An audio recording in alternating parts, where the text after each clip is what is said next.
하는데 오늘은 어쨌든 14만 4천에 관한 이사갈 지파에 대해서 같이 공부를 하는데요.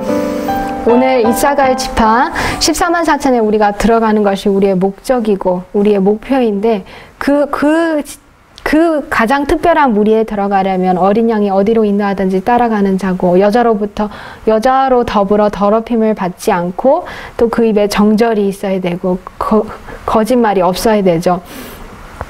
그런데 이제 그 14만 4천에 들어갈 각 지파들이 12지파의 특징들로 이렇게 다 나누어지는데 오늘은 그 시간으로 이사갈을 지파는 이사갈의 의미는 상급을 가져오는 사람이에요. 상급을 가져오는 사람. 그리고 그 몇 가지 특징들을 보면 야곱의 9째 아들. 야곱이 12아들이 있었죠. 근데 9째 아들이고 그러니까 야곱의 첫 부인 레아의 5째 아들입니다. 레아가 6아들을 있었죠. 나머지 라헬하고 그 두 시녀들이 6명을 낳았고, 그리고 이 이사갈 지파의 4아들이 지파를 형성했다고 역대상 7장 1절에 나오고요. 그리고 가나안 땅 입성 시 인구가 약 6만 4,300여 명으로 꽤 큰 인구수를 자랑하였습니다. 이사갈 지파는. 그리고 팔레스틴의 가장 비옥한 지방을 차지했어요. 지난주 우리가 아셀 지파도 연구했는데 그 지방도 꽤 비옥한 땅을 차지했는데 이사갈 지파도 꽤 큰 땅과 비옥한 지방을 차지했던 것 같아요. 그런데 이사갈의 개인적인 사생활에 대해서는 성경은 침묵입니다. 그냥 그 이름 상급을 가져오는 자였고 넷째 아들이었다 뭐 이것만 가지고 있는데, 우리는 다시 야곱의 돌아가시면서 각 아들들을 축복하는 그 축복의 장면에서 그 이사갈의 생애가 어떤 생애였는지 우리가 살펴볼 텐데요. 근데 이 야곱의 축복을 우리가 보면 이사갈의 생애는 자아희생의 생애였고 짐을 지는 생애였습니다. 그리고 온유하고 잠잠한 그런 영을 가지고 있었던 것을 우리가 야곱의 축복에서 볼 수 있어요. 다 같이 야곱의 축복을 잠시 보실까요? 야곱의 축복을 보시면 이사갈은 양의 우리 사이에 꿇어앉은 건장한 나귀로다. 그는 쉴 곳을 보고 좋게 여기며 토지를 보고 아름답게 여기고 어깨를 내려 짐을 메고 압제 아래서 섬기리로다. 이것을 얼핏 보았을 때는 마치 무슨 종 같은 그런 느낌을 받아요. 저도 이걸 얼핏 봤을 때는 이게 무슨 뜻일까? 건장한 낙이기는 한데 짐을 메고 압제 아래서 섬기는 게 꼭 이게 노예 같은 삶이잖아요. 그래서 그것이 무엇일까 이렇게 생각을 해봤는데, 공부를 하면서 그것이 무슨 뜻이었는지 우리가 같이 공부를 할 것입니다. 그런데 이 야곱의 축복 가운데서 이사갈을 많은 경우에서 자기 아들들을 어떤 짐승에 비유해요. 짐승이라기보다는 나중에 우리가 보겠지만 베냐민은 늑대 같다고 그러고, 또 유다는 사자라고 그러고, 이렇게 비유식으로 각 아들을 다는 뱀으로 그렇게. 근데 이 개인의 삶, 또 그 지파의 그 특성들을 이런 짐승으로 비유하는 그 이유가 다 있었던 것입니다. 그런데 저희가 그 이유를 오늘 이사갈을 왜 건강한 그냥 나귀도 아니고 건장한 나귀로 하였는지 그 이유를 볼게요. 이 사진을 보시면 이거 기억하시죠? 다 그 이야기 우리 어린아이들도 좋아하고, 너무 이 사진이 비 때문에 여기서는 잘 안 보이시는데, 발람의 당나귀. 이게 나귀나 당나귀가 거의 비슷한데요. 이게 성경에서는 그 원문에서는 에아스라고 이렇게 했어요. 근데 다 거의 비슷한 거예요. 근데 이 나귀는 참 온유하고 이렇게 지나가는 걸 보면 건강하면서도 이렇게 건장하게 일을 하고 또 아주 인내하는 짐승 같아요. 오죽하면 발람이 자기의 나귀를, 자기 주인을 위해서 그렇게 열심히 일하는 나귀를 그렇게 아주 매정하게 폭행을 했을 때 천사가 발람을 죽이고 차라리 나귀를 살릴 뻔 했잖아요. 차라리 이때는 주인보다는 짐승이 더 나았어요. 그래서 진짜 나귀가 천사 앞에 무릎을 꿇지 않았다면 천사는 발람을 죽였을까라는 그 기록을 우리는 성경에서 분명히 볼 수 있어요. 그래서 이 나귀는 주인보다 더 나은 그런 특성품을 가지고 있었고, 발람의 나귀는 이야기까지 했어요. 주인에게. 내가 당신을 위해서 이렇게 오랫동안 일하면서 당신에게 무슨 해를 끼쳤냐는 식으로 그렇게 말도 했는데, 그만큼 이 나귀는 짐을 지면서 묵묵히 자기의 일을 하는 것을 우리가 이 성경 이야기를 통해서 볼 수 있어요. 또 그 다음 사진을 보시면 예수님께서 스가랴 9장 9절, 또 이제 마태복음 21장 5절에 좀 이따 우리가 볼 텐데, 이 나귀의 새끼를 타시고, 한 번도 타보지 않은 나귀의 새끼를 타고 예루살렘에 입성을 하신 이 나귀는 만왕의 왕이시고 만주의 주 대신 예수님을 짐을 지고 예루살렘에 들어갈 수 있는 그런 커다란 특권을 가진 짐승이에요. 그래서 이 나귀는 성경에서 어떤 때는 사람들은 이제 영어에서는 특별히 나귀를 어떤 때는 아주 어리석 고집스러운 그런 짐승으로 비교도 하긴 하지만, 이 성경에서는 나귀를 참 좋은 짐승으로 비교를 한 것을 우리가 여러 신뢰에서 볼 수가 있어요. 스가랴 9장 9절 제가 읽을게요. 시온에 따라 크게 기뻐할지어다. 예루살렘에 따라 즐거이 부를지어다. 보라, 내 왕이 내게 임하나니 그는 공의로우며 구원을 베풀며 겸손하여서 나귀를 타나니 나귀의 작은 곳 곧 나귀 새끼니라. 그것이 성경에서 예언되었고, 그 예언의 성취가 마태복음 21장 5절에서 된 것을 볼 수 있습니다. 시온의 딸에게 이르기를 내 왕이 내게 임하나니 그는 겸손하여 나귀 곧 멍에 매는 짐승의 새끼를 탔도다 하라 하였느니라. 마태복음 21장 5절의 말씀입니다.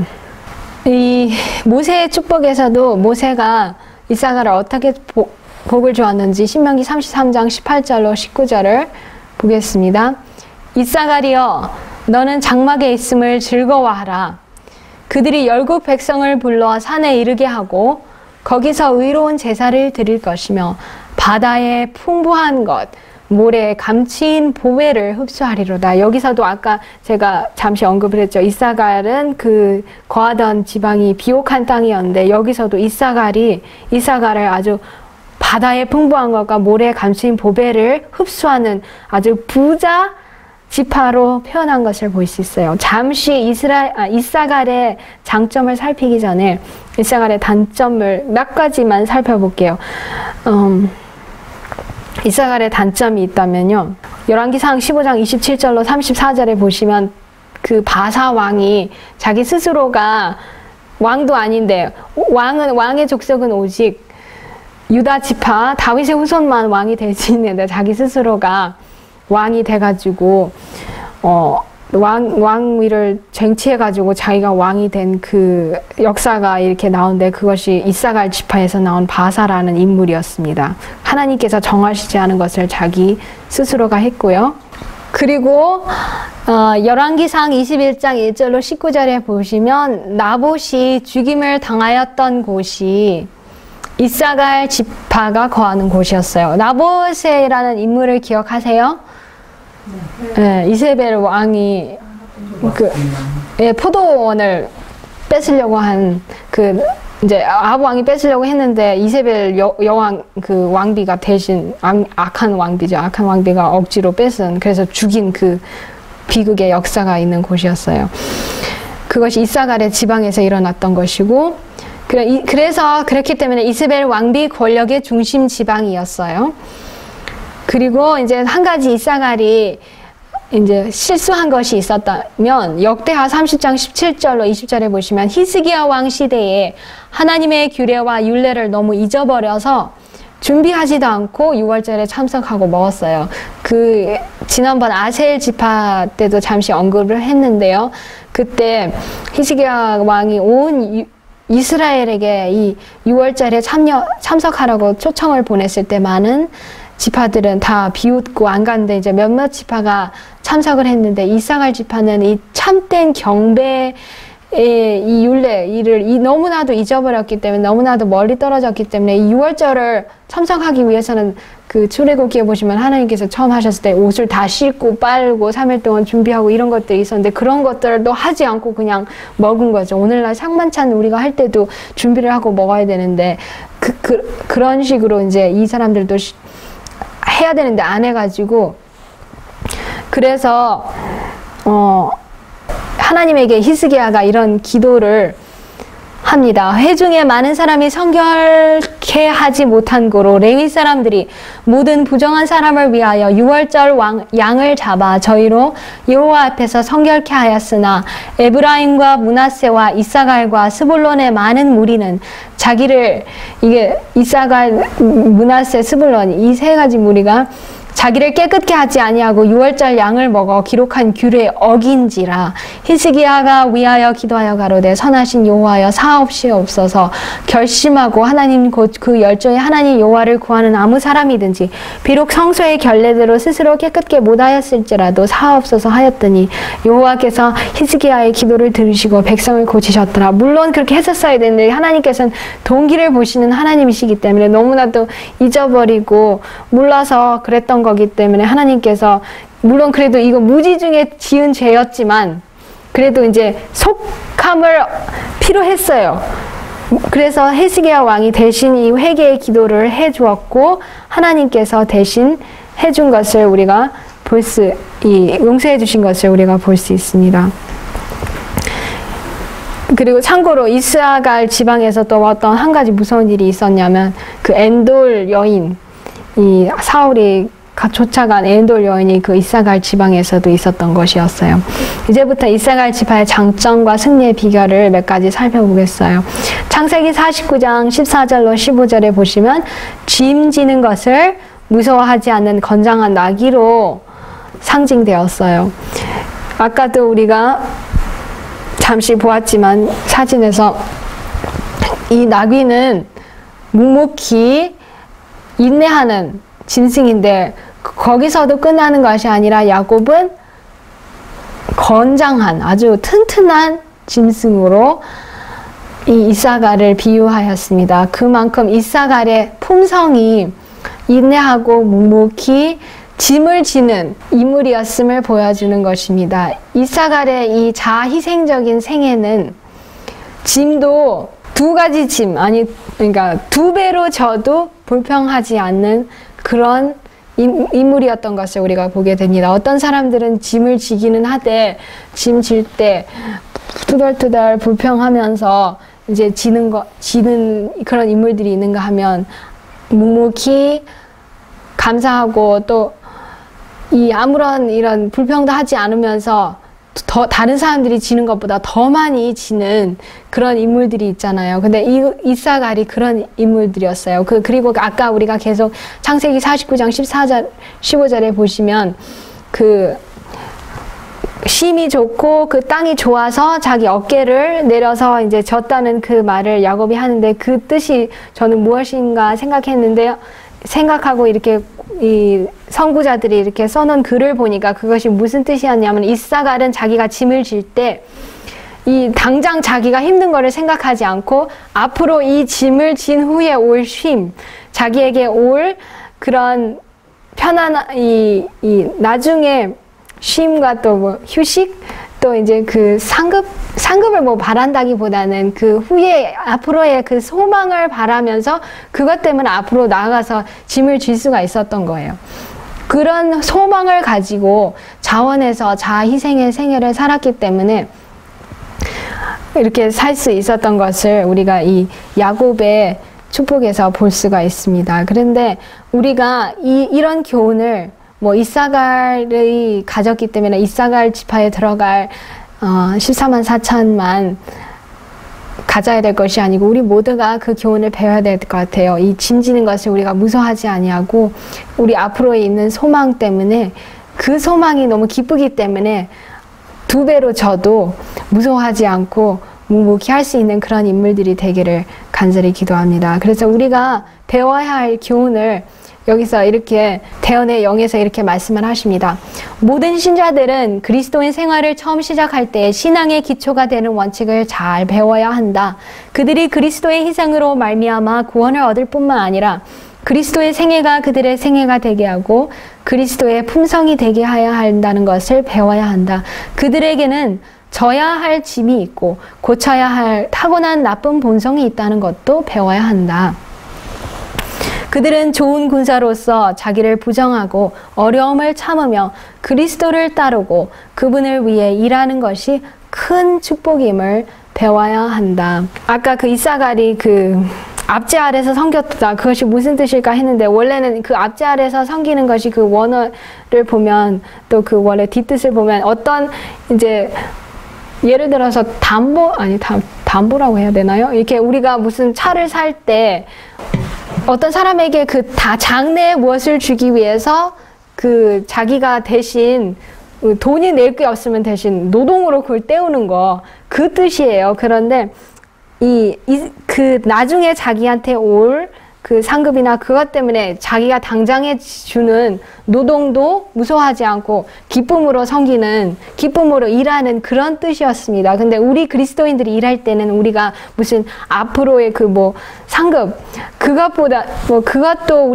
우리가 바랄 수 있는 상급이지만 지금 당장 우리가 져야 할 짐이 있고 좋은 군사로 자기를 여기서 말씀처럼 자기를 부인하고 어려움 참고 예수님을 따르고 일하는 것은 앞으로도 축복이지만 지금 당장도 큰 축복임을 배워야 한다고 이렇게 말씀을 하십니다. 왜냐하면 앞으로 올 때 그 기쁨도 크지만 지금 내가 감사함으로 그런 감사하는 동기로 할 때 우리의 마음도 우리의 영도 그거에 따르기 때문에 훨씬 짐이 가벼워질 거예요. 그렇기 때문에 예수님께서 내 짐은 가볍다고, 내 멍에는 쉽고 내 짐은 가볍다고 하셨어요. 여기서 계속 말씀하시기를 그들로, 우리 모든 신자들을 말씀하시는 거죠. 그들로 그리스도의 사랑을 의지하고 그분께 그들의 모든 염려를 맡기도록 가르치라. 그들로 영혼을 그리스도께 인도하는 기쁨을 맛보게 하라. 그렇게 하면 그들은 잃어버린 영혼에 대한 사랑과 관심 때문에 자기 자신을 잊어버리게 될 것이다. 그들에게는 세속적인 쾌락이 그 매력을 잃게 되고 우리를 낙심케 하는 온갖 짐들도 잊어버리게 될 것이다. 진리의 모습이 자기의 일을 하게 되어 묵은 땅을 갈아엎을 것이다. 땅 위에 나와 있는 가시덤불을 자를 뿐 아니라 뿌리까지도 뽑아버릴 것이다. 아까 아침에 우리 잠시 살펴봤죠. 우리가 이 타고난 본성에 기울어지는 경향이 가시덤불로 이제 표출이 되는데 그 경향 자체는 뿌리인 것을 우리가 이 말씀을 보면서 보게 되는데 여기서도 이 가시덤불을 우리가 예수님을께 맡기고 이 위의 말씀처럼 한다면 그 우리의 아까 타고난 나쁜 본성이 자르는 뿐만 아니라 뿌리까지도 뽑게 될 거라는 그런 말씀이었습니다. 그러면서 우리 아이들을 둔 부모들 또 아니면 우리 자신들도 이거를 배우라고 하셨어요. 우리가 이사갈 같이 그렇게 기쁘게 짐을 지는 건장한 인내하는 나귀가 되기 위해서는 이런 교훈을 배워야 합니다. 아이들은 이 세상이 연명장이 아니고 싸움터라는 것을 배워야 한다. 모든 사람들은 훌륭한 군인처럼 어려움을 견뎌야 하는 것이다. 그들은 대장부같이 강건하고 침착해야 한다. 세상의 인정이나 보상을 받지 않을지라도 자원하여 책임을 지고, 근데 여기서 원래 영어는 burden이었어요. 그러니까 나귀가 진 짐처럼요. 짐을 지고 난관을 헤쳐나가고 해야 할 일을 하는 데에서 품성의 참된 가치를 찾을 수 있음을 청년들이 배우게 한다. 그래서 우리가 아이들이 어렸을 때부터 이것을 배운다면 우리의 삶이 훨씬 쉬워질 거예요. 우리가 세상의 인정 보상을 받지 않을지라도 자원에서 누가 나를 거기에 밀어넣기 때문에 아니고 자원에서 자아 희생을 하고 이 짐을 나귀처럼 지는, 이사갈처럼 지는 이런 교훈을 어렸을 때부터 배우고 또 우리가 지금도 우리가 배울 수 있으면 너무나도 좋겠습니다. 그래서 이게 교육 295쪽에 있는 말씀이었는데 여기서 계속 그 밑에 보시면 청년들에게, 아이들에게 이렇게 어느 무거운 짐을 대처하도록 가르쳐줌으로써 아이들이 평생 삶을 훨씬 더 쉽게 살 수 있도록 도와줄 거라는 그런 말씀을 해주시면서 아이들을 동정하고 이제 격려는 해줘야 되지만 아이들이 스스로를 불쌍히 여기 생각하고 자기 스스로를 불쌍하게 생각하고 자기 연민에 빠지게 하는 그런 아이로 키우면 안 된다는 그런 말씀이 있어요. 그렇게 하면 아이들도 약하게 되고 짐을 질 수 없는 아이들로 만들 거라는 그런 말씀이 똑같은 교육 이 페이지에 나와 있습니다. 시련에 대처하는 옳은 길은요. 여기서도 거기 있는 말씀인데요. 시련에 대처하는 옳은 길은 거기서 도피하는 것이 아니라 그것을 변화시키는 것이다. 이것은 아이 때는 물론이요. 장성한 후에도 모든 훈련에 적용된다.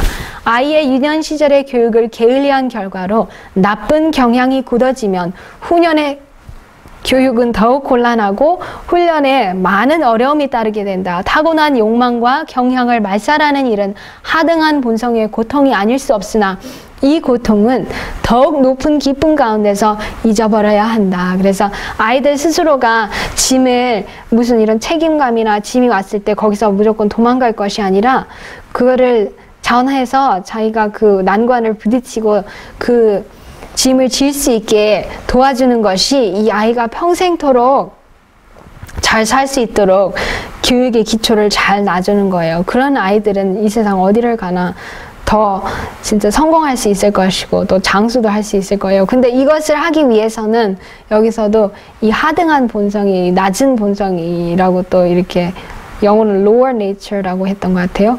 거기에는 고통이 있지만 우리가 그 고통을 기쁨 가운데서 잊어버리라고 말씀을 하셨어요. 교육 295쪽이었습니다.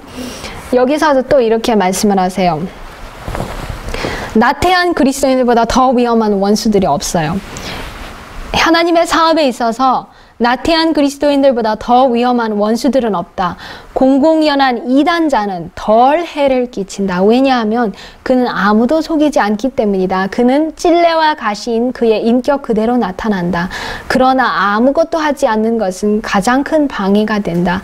짐을 지지도 않으며 자기 뜻에 맞지 않는 모든 책임을 피하는 자들은 제일 먼저 사단의 올무에 걸릴 것이며 또한 제일 먼저 악한 노선으로 저들의 가마를 끼칠 것이다. 기도력 높은 부르심 302쪽의 말씀이었어요. 참 무서운 말씀이죠. 우리가 짐을 지지 않고 당장은 쉬울고 당장 책임이 나에게 왔을 때 그것을 피하면 쉬운 것처럼 보여도 여기서는 우리가 그렇게 했을 때 제일 먼저 사단의 올무에 걸리고 제일 먼저 악한 길로 뛰어드는 거라는 또 가마를 끼친다고 하였는데 이사갈은 어쨌든 짐을 지는 건장한 낙이었기 때문에 이런 악을 많이 피할 수 있었을 것입니다. 그래서 우리도 절대로 이런 나태한 그리스도인들이 되지 않기를 기도합니다. 많은 사람들은 우리 구주께서 사셨던 생애를 피한다. 그분의 모본을 따르고 선한 일에 열매를 맺으며 하나님께서 그들이 좋은 열매를 맺도록 더욱 좋은 열매를 맺도록 가지를 치시는 일을 끈기 있게 견디는 것은 너무도 큰 희생을 치르는 것이라고 생각한다. 그러나 그리스도인이 자신을 그리스도의 손안에 있는 미천한 도구로서만 생각하고 하나님께서 약속하신 도움에 의존하면서 모든 의무를 성실하게 수행하려고 노력한다면 그는 그리스도의 멍에를 지는 일이 쉬운 일임을 알게 될 것이며 능히 그리스도를 위한 짐을 지게 될 것이고 그들에게 빛을 발하게 될 것이다. 그는 담대하고 확신 있는 태도로 나의 의뢰한 자를 내가 알고 또 나의 의탁한 것을 그날까지 저가 능히 지키실 줄을 확신한다고 말하게 된다. 그래서 우리가 예수님이 사셨던 생애는 예수님은 항상 십자가를 지신, 그래서 예수님께서 누구든지 나를 따르라 보든 날마다 자기 십자가를 지고 나를 쫓으라고 하셨는데 우리가 그 예수님처럼 예수님의 그 희생의 생애를 본받을 때 예수님을 위한 짐을 기쁨으로 질 때 우리는 빛을 발할 수 있을 거라고 하였는데요. 그런 삶, 이사갈과 같은 그런 삶을 살기를 간절히 기도합니다. 이사갈의 장점, 승리의 비결 두 번째는요. 이사갈의 반백들이 사세기 5장 15절에 보시면 드보라와 함께하니 이사갈의 심사를 바락도 가졌도다.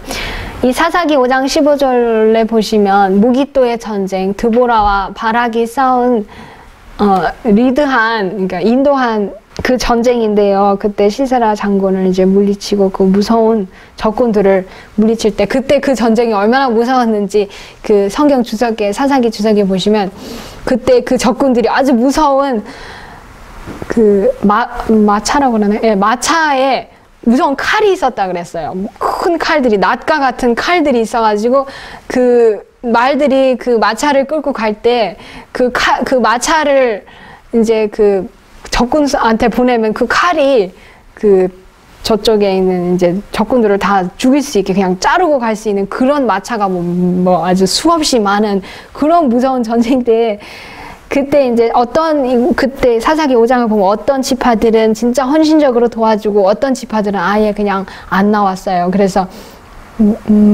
메로스, 한국말로 뭐라고 하죠? 메로스가? 메로스의 저주가 그때 같이 싸우지 않은 지파에게 임하고, 그것이 이제 오늘날 우리에게도 우리가 하나님 사업에 같이 뛰지 않는다면 그 저주가 우리에게 임하는데, 이 이사갈 방백들은 이 전쟁의 최전선에서 지도자 역할을 했던 거예요. 그래서 다른 지파들은 뭐 최전선에서 용감하게 자기들이 용사로서 싸우고 물심양면으로 도와주고 뭐 글로 도와주고 그런 것들이 나중에 또 우리가 공부하면서 보지만, 루벤도 했는데 이사갈의 방백들은 드보라, 바락과 함께 이 군대의 이 높은 장군들 같은 지도자들이었어요. 지도하고 군대를 관할하는 사람들이었던 것을 우리가 볼 수 있었고, 이때도 오히려 바락보다도 더 전쟁의 짐을 무겁게 졌다는 것을 이사갈의 방백들 또는 이제 이 지도자들이 같이 했다는 것을 사사기 5장 15절에 분명히 이렇게 말씀을 해줍니다. 그래서 이때도 이사갈 지파는 이 전쟁의 짐을 기꺼이 나귀처럼 묵묵히 졌던 것을 보게 됩니다. 이사갈 지파에 우리 중에 어떤 사람들이 들어가게 될지도 모르는데요. 그렇게 어쨌든 우리는 다 십자가의 군병들인데 이렇게 말씀을 하세요. 피로 물든 임마누엘의 군기 밑에서 봉사하는 자는 때때로 초인간적인 노력과 오랜 인내심을 요하는 일을 하여야 할 때가 있다. 그러나 십자가의 군병은 최전선에 서서 뒤로 물러설 줄을 모른다. 적이 공격을 해올 때면 요새이신 하나님께 도움을 청하며 거룩한 말씀의 언약을 믿고 주님께 나아가 눈앞에 있는 의무를 행하기에 족한 능력을 얻는다. 그리하여 위로부터 능력을 받아야 할 필요를 깨달으며 승리할지라도 그것으로 자구하지 아니하고 오히려 전능하신 분의 손에 더욱 메어 달린다. 이 능력을 의지함으로 다른 사람의 마음을 일깨울 수 있도록 구원의 기별을 힘있게 소개할 수 있게 된다. 그래서 우리도 십자가의 군병들로서 최전선에 서서 어떤 식으로 우리가 서든지, 다 군사들도 다 각각 지휘들이 있는데 맡은 바 지휘에서 뒤로 물러서지 아니하고 우리의 군대 장관이신 예수님 하나님께 도움을 구하고 우리 앞에 있는 모든 의무들이나 진들을 피하지 않고 싸울 수 있는 십자가의 군병들이 되기를 간절히 기도합니다. 여기서도 하나님께서 이렇게 하십니다. 하나님께서는 결코 선과 악 또는 의와 불의를 분별하는 자가 없도록 이 세상을 버려두지 않으신다. 그분은 위급한 경우에 능히 일선에서 싸울 용사로 지정하신 사람들을 가지고 계신다. 그래서 이런 분들은 분명히 계시는데, 물론 대다수는 우리가 아까 말씀 기억하시죠? 짐을 지지 않고 책임을 회피하고 이럴 때 도망간다면 오히려 제일 먼저 사단의 올무에 빠지고 사단의 악한 길에 들어갈 거라고 그랬지만, 여기서 이런 분들, 선과 악 또는 의와 불의를 옳게 분별하는 자들은, 이런 사람들은 위급한 때에 일선에서 용사로 싸울 수 있는 사람들입니다. 저와 여러분의 소원은 이런 사람들이 되기를 간절히 기도합니다. 이사갈의 장점과 승리의 비결 3은요. 역대상 12장 32절에 보시면 이사갈 자손 중에서 시세를 알고 이스라엘이 마땅히 행할 줄을 아는 두목이 100명이니 200명이니 저희는 그 모든 형제를 관할하는 자며. 이사갈 자손이 참 멋있어요. 이때 다윗을 이스라엘 왕으로 즉위시키기 위해서 모든 지파들이 다 군사로 모여왔어요. 그러면서 이 군사의 대열 아래 각 지파가 모여가지고 다윗을 왕으로 이제 추대를 하였고, 이제 다윗이 즉위를 했을 때 이사갈 사람들은 너무나도 시세를 알았어요. 자기들이 사는 시세가 어땠고 이 시세에 맞게 어떻게 행동해야 할 줄을 아는 지도자들이었어요. 지도자들이 200명이나 이사갈 자손들에게 나왔기 때문에 이렇기 때문에 그들은 이스라엘 모든 사람들을 관할할 수 있었던 거예요. 자기들이 시세를 알고 어떻게 해야 될 줄 알았기 때문에. 또 이들이 이렇게 할 수 있었던 것은 역대상 7장 5절에 보시면 대대로 용사였고 그 형제 이사갈의 모든 종족은 다 큰 용사라. 이런 사람들, 이 뜻은 물론 어떤 군사들은 전쟁의 최전선에서 이 장관들이 명령을 내릴 때 가서 싸워야 되는데 이 스불론 지파가 그랬어요. 우리가 다음 주에 이제 스불론 지파를 공부하는데, 근데 이 이사갈 사람들은 전쟁을 계획하고 짐을 지고 이거를 다 맡은 거를 다른 사람들에게 지워주는 이런 역할들을 이사갈 자손들이 한 것을 보게 됩니다. 그래서 여기에 이렇게 말씀하세요. 아, 나의 사랑하는 형제들이여, 예수님께서 마음속에 거하심으로 힘을 북돋아 주시고 강하게 하시며 위로가 되신다는 것을 나타내 보이십시오. 나달이 성령의 풍성한 분량을 받으며 우리가 세상에 전파하는 기별의 중요성과 범위에 대하여 넓은 견해를 갖는 것은 여러분들의 특권입니다. 주님께서는 여러분들에게 율법에 대한 놀라운 사실들을 기꺼이 나타내 보이시려고 합니다. 마음을 겸비하게 가지고 주님을 기다리셔야 합니다. 우리가 살고 있는 이 시대를 깨닫기 위해서 주님의 목적에 대한 밝은 개념과 영혼 구원을 위한 능력을 증가시키기 위하여 가장 진지한 마음으로 기도하시기 바랍니다. 여기서 가장 진지한 마음으로 기도할 때에 성령을 받아서 우리가 전파하는 새천사 기별의 중요성과 범위에 대해서 또 넓은 견해를 가질 수 있을 거라고 하셨습니다. 그리고 마지막으로 이스라엘의 장점과 승리의 비결이 마지막 거는요.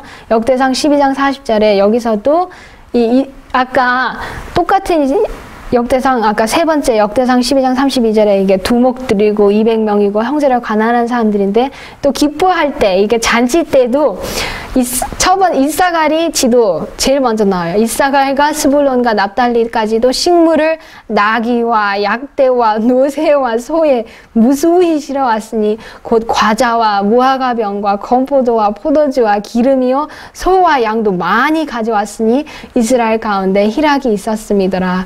이 세 지파, 근데 이사갈, 스불론, 납달리, 근데 그 세 지파 중에서도 이사갈이 처음 나와요. 이렇게 기쁠 때, 잔치 때도, 그러니까 위기의 때에도 짐을 질 줄 알았고, 기쁠 때에도 기뻐하면서 이렇게 참여할 줄 알고, 자기들이 하나님께서는 자원해서 내는 사람들이 기뻐하시는데 이렇게 자원해서 무수히 실어와서 이스라엘 가운데 희락에 참여하는데 큰 몫을 할 수 있는 그런 지파였습니다. 이사갈 지팔과 관련된 사건들을, 아까는 단점들이었는데 이제는 사건들을 보시면 돌라라는 우리가 지도자를 잘 안 들어보았죠. 근데 사사기 10장 1절 2절을 보시면 이 사사 시대에 이스라엘을 구원한 한 사사였는데 23년 동안이나 치리하였어요. 이분이 과연 어떤 분이었는지 조금 이따 볼 거고요. 이사갈 지파의 지경 무기토에서 드보라 베락이 그 전쟁을 인도하였을 때 그때 이사갈 방백들이 함께 했고요. 그 다음에 엘리사를 위해서 한 방을 마련하였던 수넴 여인도 이사갈 지파의 여인이었어요. 왜냐하면 수넴이라는 곳이 이사갈 지방에 있는 한 도시거든요. 동네. 그리고 나인성 과부의 아들 살린 지방도 이사갈 지방이었습니다. 여기서 이사갈 지파의 유명인물 돌라에 대해서 사사기 10장 1절에 아비멜렉 후에 이사갈 사람 도도의 손자 부하의 아들 돌라가 일어나서 이스라엘을 구원하니라. 그가 에브라임 산지 사마일에 거하여. 아비멜렉 기억하세요? 아비멜렉은 나쁜 그 기드온의 사생아라고 하여튼 기드온의 합법적인 아들이 아니고 기생과 함께 난 아들인데 오히려 합법적인 아들을 싹 다 죽이고 자기가 올라갔는데 좋지 않게 결말이 끝났죠. 근데 그 후에 이사갈 사람 도도의 손자의 돌라가 어떤 지도자였는지 주석에 이렇게 말씀을 하세요. 찬탈자 아비멜렉이 죽고 난 후에 주께서 돌라를 일으키사 이스라엘의 사사가 되게 하셨다. 그의 평화로운 통치는 그 나라가 겪어온 폭풍과 같은 사건들과 좋은 대조를 이루었다. 그의 손임 통치자들 같이 군대를 인도하여 싸움터에 나아가고 기드온이 군대를 인도하여 싸움터에 나갔죠. 이스라엘의 적을 쳐 부수고 승리를 쟁취하는 일은 없었지만 그의 영향력으로 백성들을 보다 밀접히 연합시켰고 나라를 보다 든든한 기초 위에 올려놓았다. 그는 질서, 율법 및 정의를 회복시켜 놓았다. 이분이 이사갈 집안의 사람이었습니다. 흥미롭죠? 아주 좋은 역사를 남겼어요. 그렇기 때문에 예언의 신에서도 이렇게 언급을 할 정도면 꽤 유명한 훌륭한 인물입니다. 거만하고 투기심 많은 아비멜렉과는 달리 돌라가 가진 큰 소망은 자신을 위하여 지위나 명예를 획득하는 것이 아니라 그 백성들의 상태를 향상시키는 것이었다. 깊은 겸비의 사람이었던 그가 느꼈던 바는 자기는 큰 사업을 이룰 수가 없다는 것과 하나님과 그의 백성들에 대한 그의 의무를 신실히 이행해야겠다는 것이었다. 그는 하나님께 경배하는 특권을 아주 귀하게 여기고 성막 곁에다 거주지를 정하였는데 이는 그가 자주 성막 예배에 참석하기 위함이었다. 그래서 이 돌라는 지도자였지만 백성들 찬탈해서 자기가 얻으려는 것이 아니고 백성들을 향상시키고 자기의 의무, 하나님께 대한 의무, 백성에 대한 의무를 깨닫기 위해서 항상 예배하는 이 특권을 귀하게 여기고 하나님을 예배하는 것을 귀하게 여겼던 사람입니다. 이 수넴 여인도 시간이 없어서 다 읽지 않겠는데요. 이 수넴이란 도시는 이사갈 지파에 있는 한 도시고 그 이야기를 우리가 다 알고 있죠. 어린이 이야기에 잘 나와 있어요. 그런데 이 여인이 엘리사가 이제 지날 때마다 음식을 먹으러 갔을 때 엘리사는 분명히 그 여인에게 나를 위해서 집을 지으라고 분명히 그런 말 한마디 하지 않았을 것입니다. 근데 이 여인 스스로가 자원해서 자희생하는 그 이사갈 지파의 정신답게 자기 스스로가 자원해서 희생하는 마음으로 이 엘리사를 위해서 작은 집을 지어주었습니다. 그래서 그 영향이 어떠했는지 선지자와 왕에 이렇게 나와 있어요. 여기서도 이 엘리사가 끼친 엘리사의 가마 때문에 이 여인도 이런 일을 할 수가 있었던 것입니다. 뒤로 넘어가시면요.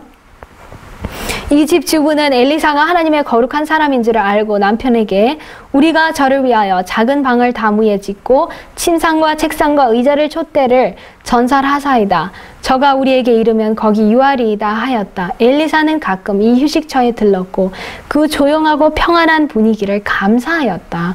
하나님께서도 이 여인의 친절에 무관심하지 않으셨다. 그 가정에 아이가 없었으나 이제 여호와께서 한 아들을 선물로 주심으로 그 여인의 후대에 보답하셨다. 그래서 이 여인이 희생하는 마음으로 진짜 감사해서 엘리사를 위해서 했는데 복을 더 많이 받았어요. 아들도 얻었고 또 아들이 그때 열병 걸려서 죽었을 때 죽은 줄 알았지만 하나님께서 다시 엘리사를 통해서 부활시키셔서 이 사진처럼 7번 기침을 재채기를 해서 다시 살았습니다. 그래서 하나님을 위해서 자기는 기쁜 마음을 했지만 하나님께 오히려 더 복을 받는 그런 귀한 이야기가 이사갈 지파의 한 귀한 여인에게서 있었던 것입니다. 그리고 나인성 과부의 아들, 나인성에서 이 무서운 일이, 죽음의 무서운 일이 이 과부의 어머니에게 이르렀을 때 예수님께서 만왕의 왕 되시고 생명의 주인 되신 예수님께서 무한하신 소망의 기별로 이 슬퍼하는 여인의 마음을 다시 기쁘게 해주셨습니다. 여기서 이렇게 말씀하세요. 그 다음 거로 가시면 하나님의 아들이 살라고 분부하실 때 사단은 죽은 자를 장악할 수 없다. 사단은 그리스도의 능력의 말씀을 믿음으로 받아들이는 영혼을 영적 사망에 붙잡아둘 수 없다. 하나님께서는 죄 가운데 죽은 모든 자들에게 잠자는 자여 깨어서 죽은 자들 가운데서 일어나라고 말씀하시고 계시다. 그 말씀은 곧 영생이다. 인류의 시조에게 살라고 명령하신 하나님의 말씀이 지금도 우리에게 생명을 주는 것과 같이 청년아 내가 내게 말하노니 일어나라 하신 그리스도의 말씀이 나인성의 청년에게 생명을 주었던 것 같이 죽은 자들 가운데서 일어나라고 말씀하시는 그 말씀도 이를 받아들이는 자에게 생명이 된다. 하나님께서 우리를 흑암의 권세에서 건져내서 그의 사랑의 아들의 나라로 옮기셨다. 이것은 하나님의 말씀 가운데 우리 모두에게 제공되었다. 이 말씀을 받아들이면 우리는 건짐을 받는다. 이것이 저는 우연의 일치가 아니라고 봅니다. 하나님께서 섭리로 해주신 거라고 보는데요. 그때 수넴 여인의 아들도 분명히 죽었을 때 이사갈의 지방에서 하나님께서 엘리사를 통해서 살려주셨습니다. 근데 그 몇 세기를 지나서 예수님께서 다시 오셨을 때 또 다시 이사갈의 지방에서 슬퍼하는 어머니가 아들을 잃고 슬퍼할 때 나인성의 과부에게 다시 생명을 주신 것이 다 똑같이 이사갈 지방에서 일어났는데, 이사갈 지방이 한 비옥한 지방이라고 아까 말씀드렸죠. 그런데 우리가 생명이 있으면 우리는 다 진짜 부유한 삶이 있는 거예요. 그래서 우리가 하나님의 말씀 가운데 이 생명을 받아들일 때 우리는 건짐을 받고 예수님의 나라에 꼭 들어갈 수 있을 거라고 그렇게 했습니다. 그래서 그 말씀을 받아서 우리도 생명을 받는 우리 모두가 되기를 바랍니다. 그래서 마지막으로 마치면서 이사갈처럼 우리가 기쁘게 짐진 자들이 취해야 할 태도인데요. 짐을 메고 앞제 아래서 섬기는데 아름답게 여기고 자기 스스로가 자원하는 심령으로 묵묵히 인내하면서 나귀처럼 짐을 졌는데요. 여기 이렇게 마지막으로 이 말씀 읽고 마치겠습니다. 사도 바울은 너희가 짐을 서로 지라 그리하여 그리스도의 법을 성취하라고 명령하고 있다. 하나님의 계명을 지키는 것은 우리에게 선행, 자아부정, 자기희생, 타인의 유익을 위한 헌신을 요구한다. 우리의 선행만이 우리를 구원하지는 않지만 선행 없이 우리는 분명히 구원받을 수 없다. 우리가 할 수 있는 모든 것을 행한 후에 우리는 마땅히 해야 할 의무를 했을 뿐 기껏해야 무익한 종이요 하나님의 지극히 작은 은총도 받을 자격이 없는 자라고 말할 것이다. 그리스도는 우리의 의요 우리의 기쁨의 면류관이 되셔야 한다. 그래서 이사갈처럼 우리가 이 짐을 서로 질 때 이런 모든 것을 우리가 받아야 되는데요. 우리가 다 이런 것을 한 후에도 우리는 다만 우리 해야 할 의무를 했을 뿐 기껏해야 무익한 종이요 라고 말하면서 우리의 의 대신 예수님 안에서 기쁨의 면류관을 모시고 기쁨으로 주님을 섬기는 건장한 나귀 같은 이사갈 같은 그런 품성을 가지는 우리 모두가 되기를 기도합니다. 기도하고 마치겠습니다. 하늘에 계신 감사하신 아버지, 오늘 또 기쁘고 복된 안식을 주시고 화창한 날씨를 우리에게 허락하여 주시니 감사합니다. 오늘 이사갈의 생애를 살펴보면서 이사갈은 기쁨으로 자기에게 지워진 짐을 2배로 질지라도 인내하면서 묵묵히 또 무익한 종이라고 하는 그런 태도로 하나님의 사업에서 하나님을 위해서 일했던 것을 보게 되었습니다. 저희들도 그러한 정신을 우리에게 허락하여 주시옵시고 기쁨으로 하나님을 위해서 섬기고 하나님을 위해서 짐을 질 수 있는, 하나님께서 신뢰할 수 있는, 또 선과 악을 분별할 수 있고 의와 불의를 분별할 수 있는 위기의 때에 전쟁의 최전선에 설 수 있는 그런 일꾼들이 될 수 있도록 우리들을 도와주시옵소서. 주님께서 나머지 시간도 주의 성령으로 저희들과 함께 하여 주시옵기를 예수님의 귀하신 이름으로 기도합니다. 아멘.